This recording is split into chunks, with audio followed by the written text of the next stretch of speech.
They say ignorance is bliss, but I've always found that stupidity pays better. At least that's what I told myself every morning when I watched my wife Ember get ready for her high-powered job at Meridian Tech, adjusting her designer suit while I pulled on my oil-stained coveralls.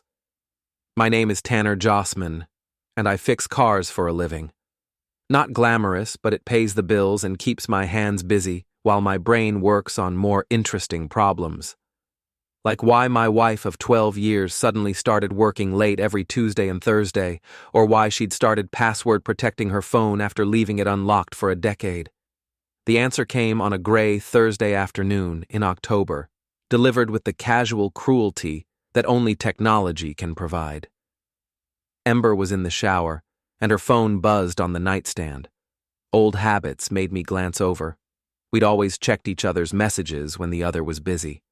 What I saw made my coffee taste like motor oil. The message was from Wes Farrow, her boss. The preview showed a photo attachment and the words, "She'll do anything for me. You lost here too." I didn't need to open the attachment to know what it contained, but I did anyway.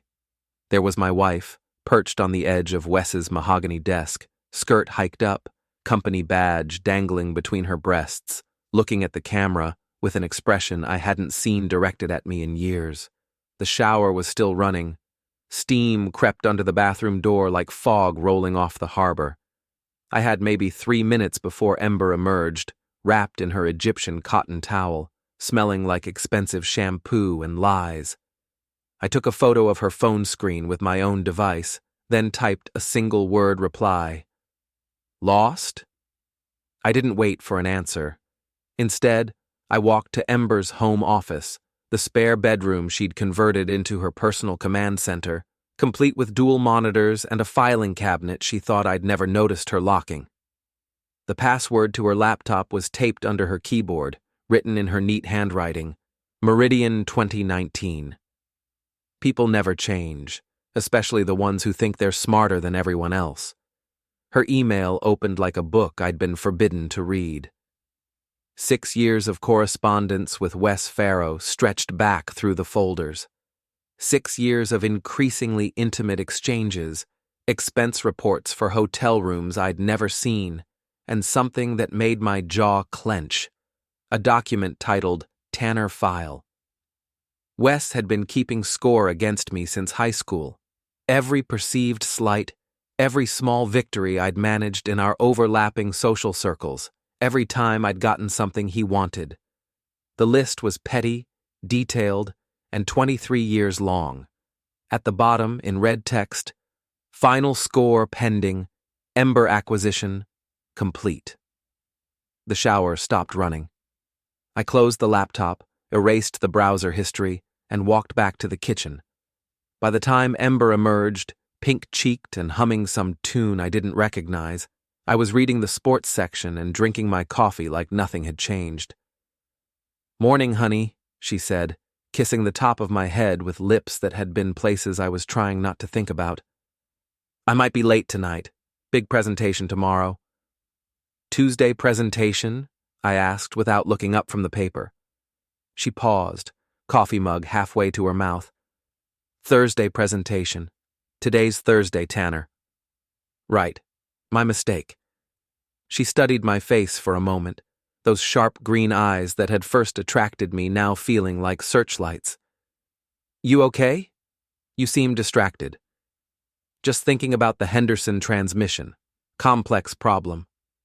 Ember relaxed. She'd always tuned out when I talked about work, which had suited me fine. Now I realized it had suited her even better.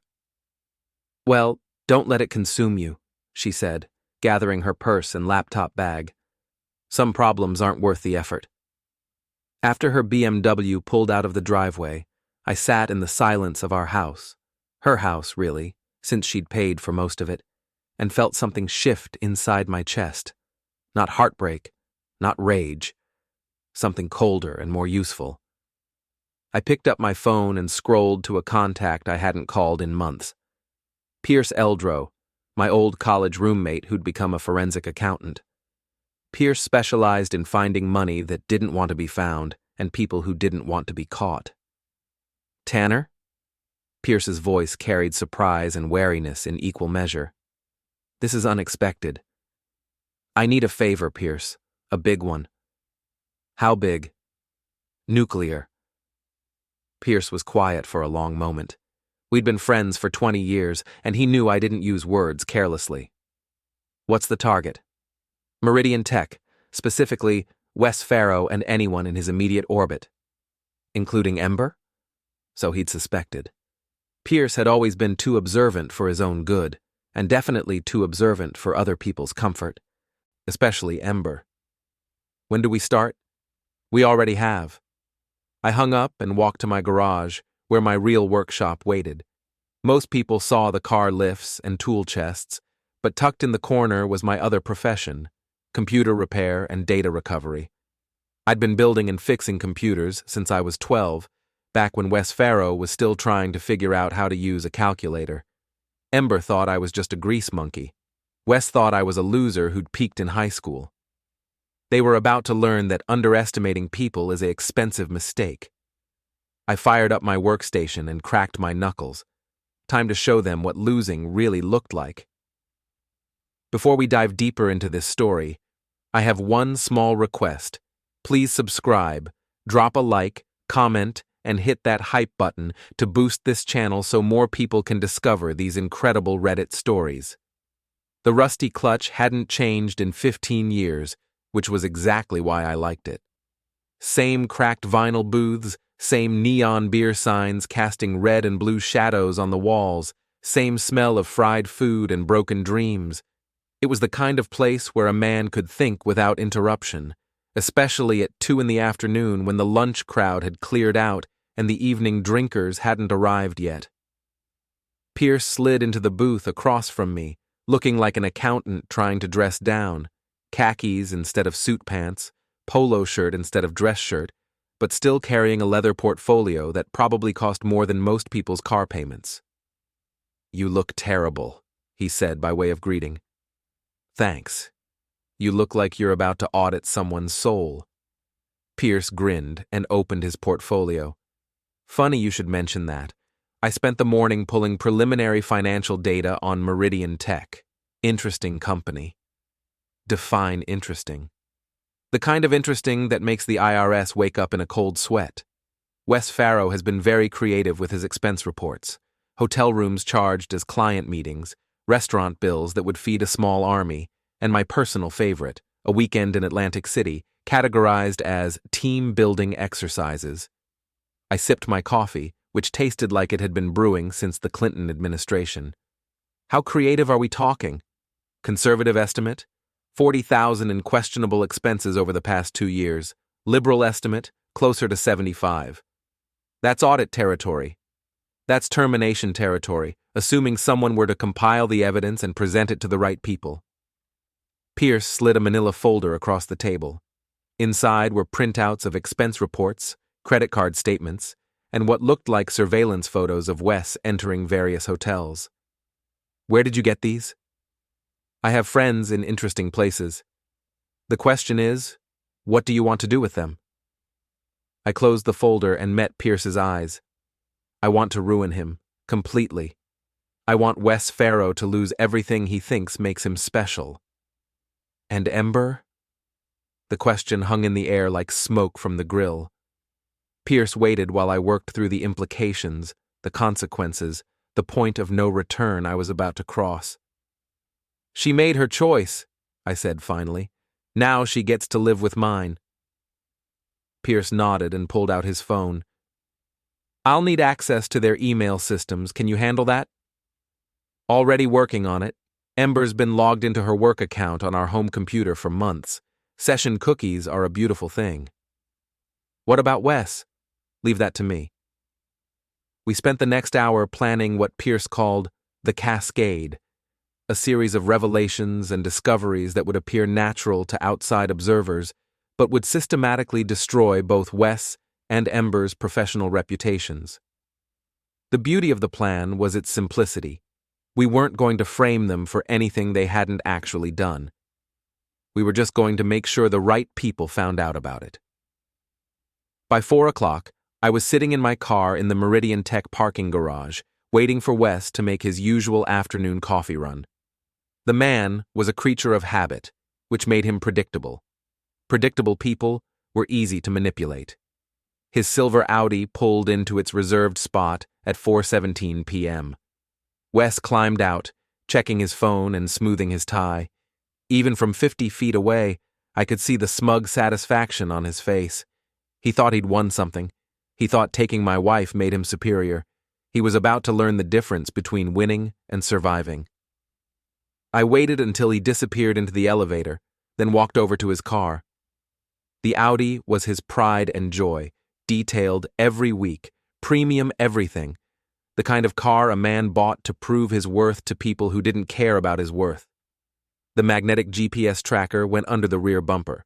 The keylogger went into the charging port of his phone charger, which he'd left plugged into the dashboard. Both devices were smaller than quarters and would give me everything I needed to know about Wes Farrow's movements and digital habits. I was walking back to my car when I heard the elevator ding. Wes stepped out, coffee in hand, talking on his phone. "Told you, she'll do whatever I ask. The husband's a non-factor. Guy fixes cars for a living, for crying out loud." He paused, listening to whoever was on the other end. "Trust me, Jake. Tanner Jossman couldn't find his way out of a paper bag if you gave him a map and a flashlight." That's when he saw me. Our eyes met across 30 feet of concrete and fluorescent lighting. Wes's expression shifted from casual arrogance to something that might have been concern if he'd been smart enough to be properly worried. "I'll call you back," he said into the phone, never breaking eye contact with me. I started walking toward him. Not fast, not threatening, just a man crossing a parking garage to have a conversation. But something in my posture must have triggered his fight-or-flight response, because Wes suddenly decided he needed to be somewhere else very quickly. He fumbled with his car keys, dropped them, picked them up, and managed to unlock his door just as I reached him. "Tanner.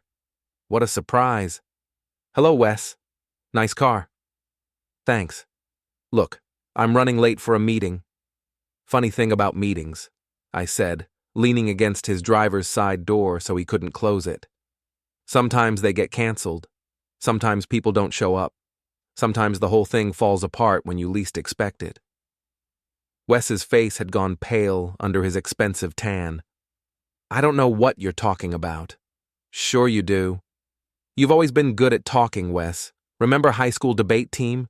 You could convince anyone of anything, as long as they didn't look too closely at the facts. Tanner, if this is about... It's about a lot of things, but mostly it's about underestimating people." I stepped back from his car and smiled. Not a friendly smile, the kind of smile a mechanic gives when he's about to deliver bad news about your transmission. "Drive safe, Wes. You never know what might break down when you're not expecting it." He slammed the door and peeled out of the parking space like he was escaping something, which, in a way, he was.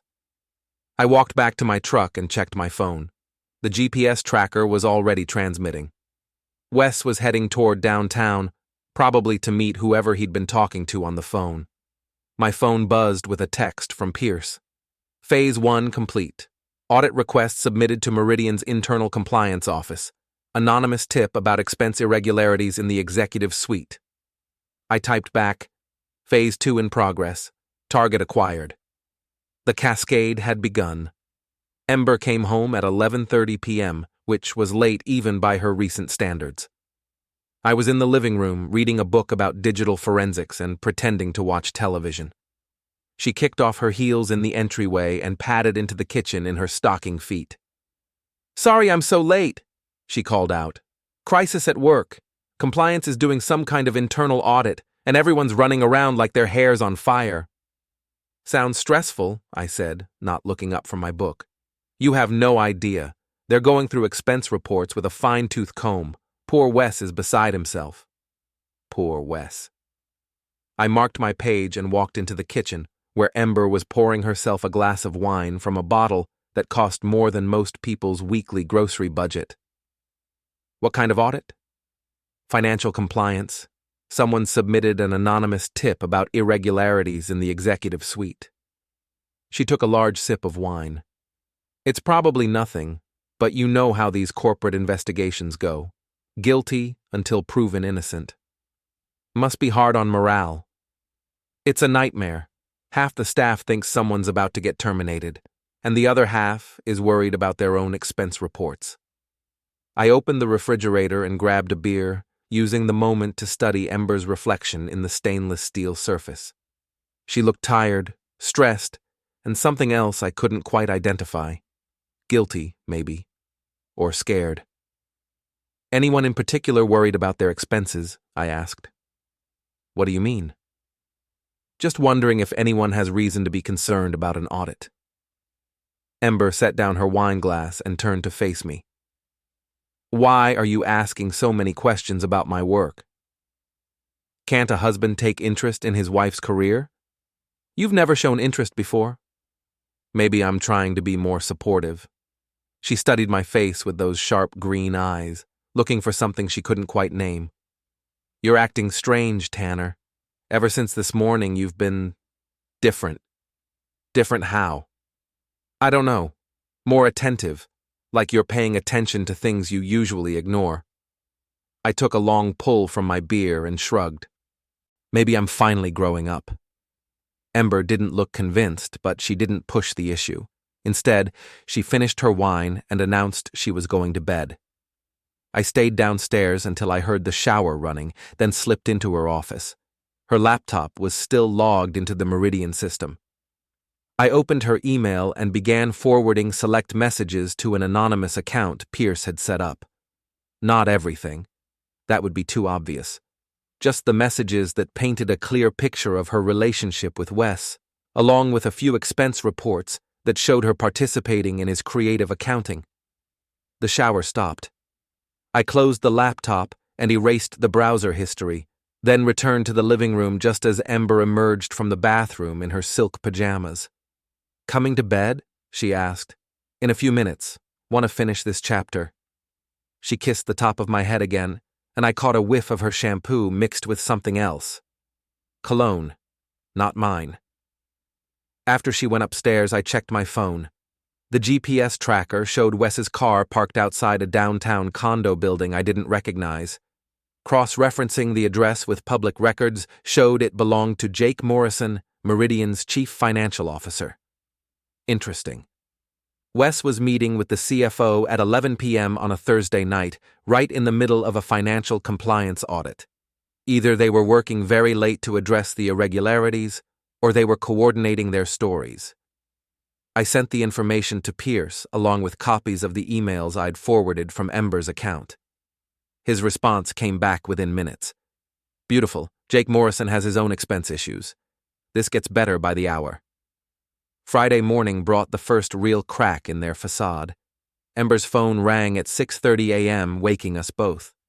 She answered without checking the caller ID, which told me she'd been expecting it. Hello? Her voice was cautious, alert. I couldn't hear the other side of the conversation, but I watched Ember's face go through a series of expressions: concern, fear, anger, and finally resignation. I understand, she said finally. Yes, I'll be there by 8. She hung up and sat on the edge of the bed, staring at her phone. Work? I asked. HR wants to meet with me about the audit. Apparently, some of my expense reports have been flagged for review. I'm sure it's just routine. Is it?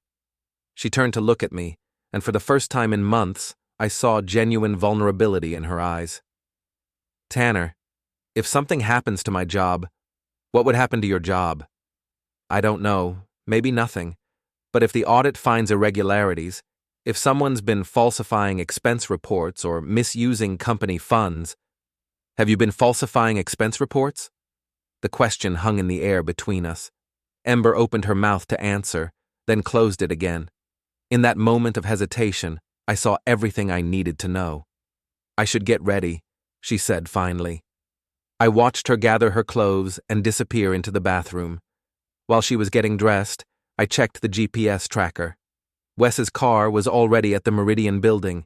He'd arrived at 6 a.m., which suggested he'd spent the night preparing for whatever was coming.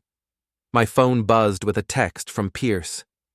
Jake Morrison suspended pending investigation. Wes Farrow called in for questioning at 9 a.m. The dominoes are falling.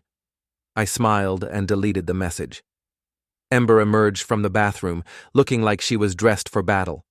Power suit, perfect makeup, hair pulled back in a severe bun that made her look older and harder than her 38 years.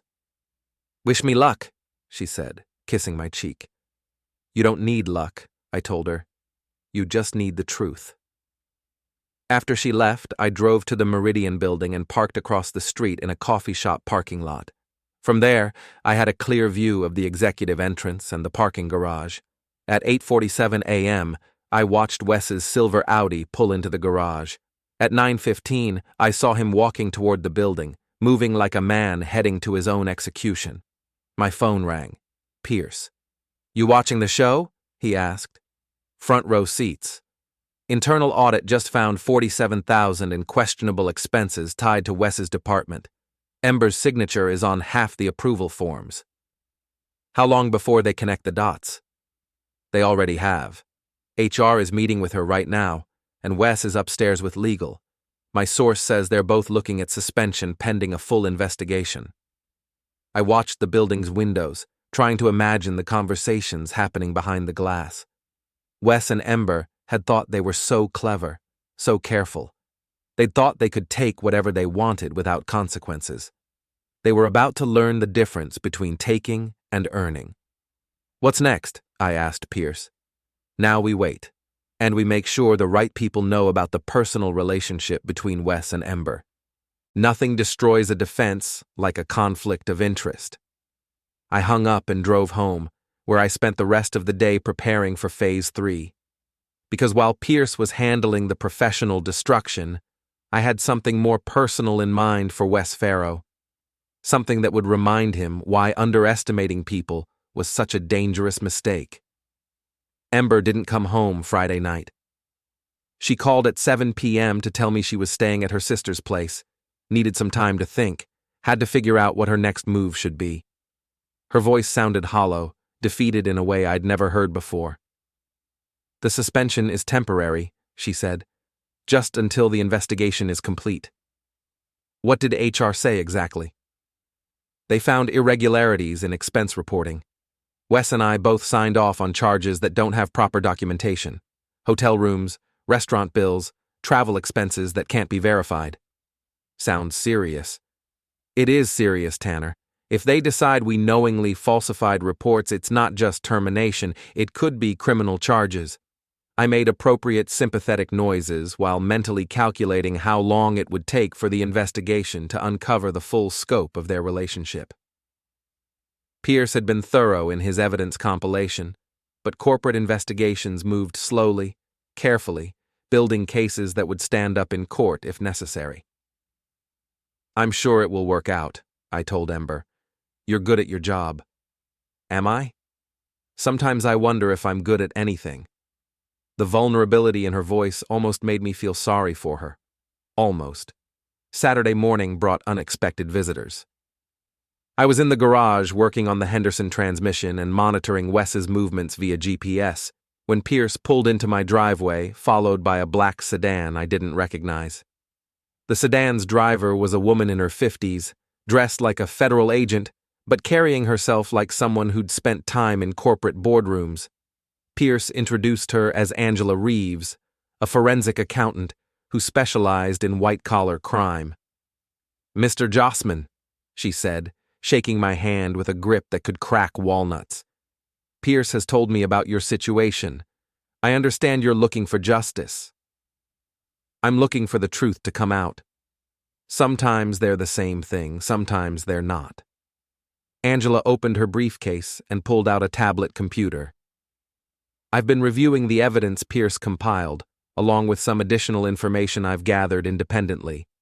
Your wife and her supervisor have been involved in systematic expense fraud for at least 3 years. She showed me bank records, credit card statements, hotel receipts, and email chains that painted a clear picture of conspiracy. Wes and Ember hadn't just been having an affair, They'd been stealing from their company to finance it. The total amount? I asked. Conservative estimate, $93,000. But that's just what we can prove with documentation. The actual amount is probably higher. Pierce leaned against my workbench. Angela has contacts at the district attorney's office. If we present this evidence properly, Wes and Ember could be looking at felony charges. Prison time? Possible. More likely, they'd plea bargain down to restitution and probation, assuming they have the money to pay back what they stole. I thought about that. Prison time seemed excessive for what was essentially elaborate cheating on expense reports. But public humiliation, professional ruin, and financial devastation? That felt about right. What do you need from me? I asked. Angela smiled, and it wasn't a nice expression. Access to their communications, phone records, email accounts, text messages, anything that shows coordination between them. I can get you Ember's phone records through our family account. Email access I already have. Wes is more complicated. Leave Wes to me, Pierce said. I've got a plan for him. They left me with copies of their evidence and instructions for accessing Ember's digital communications. I spent the rest of Saturday afternoon downloading phone records, email archives, and text message logs. The sheer volume of communication between Ember and Wes was staggering. Sometimes 50 messages a day, coordinating meetings, planning trips, and discussing ways to hide their activities from both the company and me. Reading through their messages was like watching a slow-motion car crash. The progression from professional collaboration to personal intimacy to criminal conspiracy was documented in excruciating detail. They'd been so confident in their cleverness that they'd never considered the possibility of discovery. Sunday morning, I was reviewing bank records when my phone rang. Unknown number. Tanner? The voice was familiar but strained. Wes Farrow. Hello, Wes. We need to talk. Do we? Meet me at Harbor Park in an hour. Come alone. The line went quiet. I stared at my phone, wondering what desperation looked like when it wore an expensive suit. Harbor Park was nearly empty on a cold October morning. Wes was sitting on a bench overlooking the water, hunched inside a wool coat that probably cost more than my monthly mortgage payment. He looked like he'd aged 5 years in 3 days. I sat down beside him without invitation. You did this, he said, without preamble. Did what? Don't play games, Tanner. The audit, the investigation, all of it. You orchestrated this whole thing. That's quite an accusation. You have any proof? Wes turned to look at me, and I saw something I'd never seen in his eyes before. Fear. Real, genuine terror of a man watching his world collapse. I know you found out about Ember and me. I know you're behind the anonymous tips to compliance. I know you've been tracking my movements and accessing company systems. You know a lot of things that would be very hard to prove. What do you want? The question I'd been waiting for. I stood up and walked to the railing overlooking the harbor. Wes followed, staying just out of arm's reach. I want you to understand something, I said. You thought you were playing a game with me. You thought taking my wife made you the winner. But you never understood what game we were actually playing. What are you talking about? You were playing house with a married woman and stealing money to pay for it. I was playing chess. Wes's face went white. If you think you can blackmail me, I don't want your money, Wes. I don't want your job or your car or your fancy apartment. I want something much more valuable. What? I smiled at him, the same smile I'd given him in the parking garage. I want everyone to know exactly who you really are. Before he could respond, I walked away, leaving him standing alone by the harbor railing. As I reached my truck, I heard him calling my name, but I didn't turn around. The endgame was about to begin. Monday morning brought the news I'd been waiting for. Pierce called at 8 a.m. with an update that made my coffee taste like victory. Wes Farrow has been terminated, he said without preamble. Effective immediately. Security escorted him out of the building 20 minutes ago. What about Ember? Still under investigation, but her suspension has been extended indefinitely. Word is, they're building a case for criminal charges. I walked to the window and looked out at the street where Ember and I had lived our supposedly happy marriage for 12 years. Everything looked the same, but I felt like I was seeing it all for the first time. How long before the criminal investigation goes public? Could be weeks, could be months, but the professional damage is already done. Neither of them will work in finance again, at least not in this state. After Pierce hung up, I drove to Meridian Tech one last time. Wes's reserved parking space was empty, marked with an orange cone that somehow looked like a gravestone. I parked in the visitor section and walked into the lobby, where the receptionist greeted me with the kind of professional smile that didn't reach her eyes. "I'm here to see my wife, Ember Jossman," I said. "I'm sorry, sir. Mrs. Jossman is no longer with the company." "As of when?" "This morning. Would you like me to give her a message if she contacts us?" "No message, thank you." I was walking back to my truck when I saw him. Wes Farrow, sitting in his silver Audi in the parking garage, staring up at the building where he'd worked for 8 years. Even from a distance, I could see the defeat in his posture. I walked over and tapped on his passenger window. He looked at me with the expression of a man who'd run out of fight. "Get in," he said. I slid into the passenger seat of his expensive car. The leather smelled like failure and desperation. "They took everything," Wes said quietly. "Job, pension, stock options. 20 years of building a career, gone in 3 days. Must be hard. You really hate me, don't you?" I thought about that question.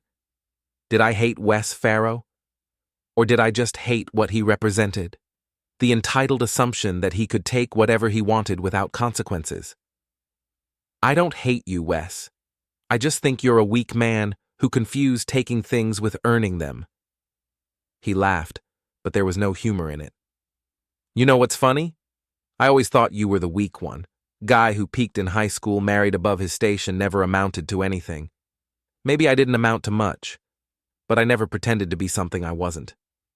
And what am I pretending to be? A winner." Wes started his car and put it in reverse. "This isn't over, Tanner." "Yes, it is." I got out of his car and watched him drive away, probably for the last time. In a few hours, Angela Reeves would be presenting her evidence to the district attorney's office. By tomorrow, the story would be public record. By next week, it would be local news. Wes Farrow and Ember Jossman, former Meridian Tech executives, charged with conspiracy to commit fraud and embezzlement. The kind of story that made people shake their heads and wonder how smart people could be so stupid. I drove home and found Ember's BMW in the driveway. She was sitting at the kitchen table, still wearing yesterday's clothes, looking like she'd been crying for hours. "They terminated me," she said without looking up. "I heard. Criminal charges are likely. Angela Reeves. Do you know that name? She's compiled enough evidence to put both Wes and me in prison."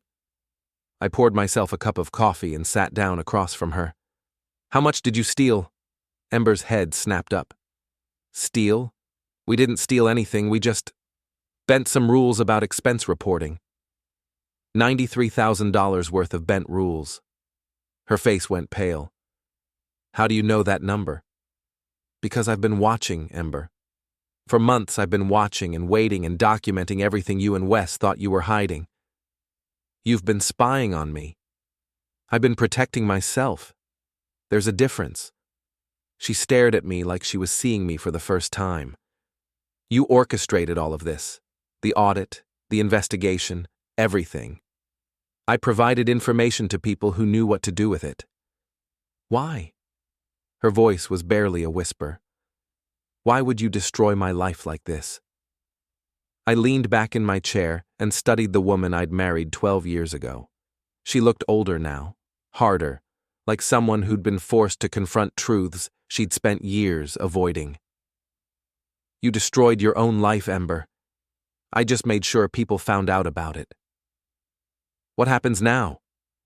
Now you face the consequences of your choices. You and Wes both. She stood up abruptly, knocking over her chair. You self-righteous bastard. You think you're so much better than me, sitting in judgment like some kind of moral authority? I think I'm someone who kept his promises. That's not moral authority. That's just basic integrity. Integrity?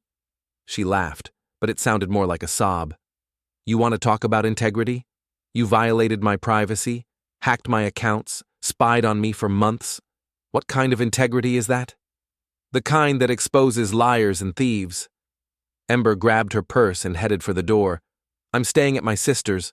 Don't contact me unless it's through lawyers. Ember. She stopped but didn't turn around. For what it's worth, I said. I'm sorry it came to this. No, you're not. You're exactly where you wanted to be. The door slammed behind her, and I was alone in the house we'd shared for over a decade. I walked to the window and watched her BMW disappear down the street, probably for the last time. My phone buzzed with a text from Pierce. DA's office confirms charges will be filed tomorrow. Conspiracy to commit fraud, embezzlement, falsification of records. Wes is looking at 2 to 5 years. Ember probably 1 to 3. I typed back, prison time? Unlikely. First offense, white collar, full restitution, probably probation and community service, but the felony convictions will follow them forever. I set down my phone and walked through the empty house. In a few months, it would be just my house. Ember would plea bargain, pay restitution, and start over somewhere else with a criminal record and no career prospects. Wes would do the same, assuming he could find the money to pay back what they'd stolen. They'd thought they were so clever, so careful, so superior to the simple man who fixed cars for a living. They'd never considered that intelligence and education weren't the same thing as wisdom. The game was over. The final score was exactly what it should have been. The courthouse steps were crowded with reporters when Ember and Wes emerged from their plea hearing on a gray Tuesday morning in December. I watched from across the street, sitting in my truck with a cup of coffee and a newspaper I wasn't reading. They'd both pled guilty to reduced charges, conspiracy to commit fraud and falsification of business records. Wes got 18 months probation and $96,000 in restitution. Ember got 12 months probation and $47,000. Both were required to perform 200 hours of community service and would carry felony records for the rest of their lives. The reporters shouted questions as they walked down the courthouse steps. Wes kept his head down and pushed through the crowd without comment. Ember paused at the bottom of the steps and turned to face the cameras. I take full responsibility for my actions, she said, reading from a prepared statement. I violated the trust of my employer and my family, and I accept the consequences of those violations. A reporter shouted a question about her relationship with Wes. Ember's composure cracked for just a moment, and I saw the woman I'd married 12 years ago, vulnerable, scared, trying to maintain dignity in an impossible situation. No comment, she said, and walked quickly toward a waiting car. I folded my newspaper and drove home, where Pierce was waiting in my driveway with a bottle of expensive whiskey and 2 glasses. Thought you might want to celebrate, he said. Is that what this is? A celebration? Justice served, criminals punished, truth revealed. Sounds like a celebration to me. We sat in my kitchen and poured drinks, while Pierce updated me on the aftermath. Meridian Tech had recovered most of the stolen money through asset seizure and wage garnishment. Wes had been forced to sell his condo and expensive car. Ember had liquidated her retirement accounts and investment portfolio. They're both financially ruined, Pierce said. Wes is working at a used car lot in Portland. Ember's doing bookkeeping for a small accounting firm in Augusta. Neither one makes a quarter of what they used to earn. What about their relationship? Over. Apparently, love doesn't survive felony convictions and financial ruin. Who would have thought? I sipped my whiskey and thought about that. Ember and Wes had risked everything for their affair: careers, reputations, freedom, financial security. In the end, they'd lost it all and had nothing to show for it except matching criminal records and a shared history of mutual destruction. Any regrets? Pierce asked. I considered the question. Did I regret exposing them? Did I regret the months of planning and surveillance and careful manipulation that had brought them down? Did I regret destroying 2 lives in pursuit of justice? No, I said finally. They made their choices. I just made sure those choices had consequences. Pierce raised his glass. To consequences. To accountability. We drank, and I felt something settle in my chest that had been restless for months. Not satisfaction exactly, not revenge, something cleaner and more permanent. The next morning, I drove to Harbor Park and sat on the same bench where Wes had tried to negotiate his way out of consequences. The harbor was gray under a December sky, and the wind carried the smell of winter and change.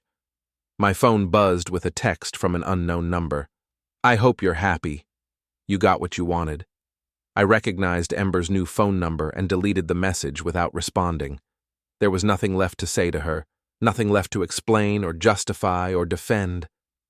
I'd spent 12 years married to a woman who thought she was smarter than everyone around her. I'd spent 23 years knowing a man who thought he deserved whatever he could take. They'd both learned the difference between intelligence and wisdom, between wanting something and earning it. The game was over. The score was final. And for the first time in months, I felt like I could stop keeping track. I walked back to my truck and drove home, where the Henderson transmission was waiting for me to finish the job I'd started. Real work. Honest work. The kind of work that fixed things instead of breaking them. Behind me, the harbor stretched out toward the horizon, gray and endless and indifferent to human ambition. Somewhere in the city, 2 people were starting over with nothing but criminal records and the knowledge that actions have consequences. I had work to do.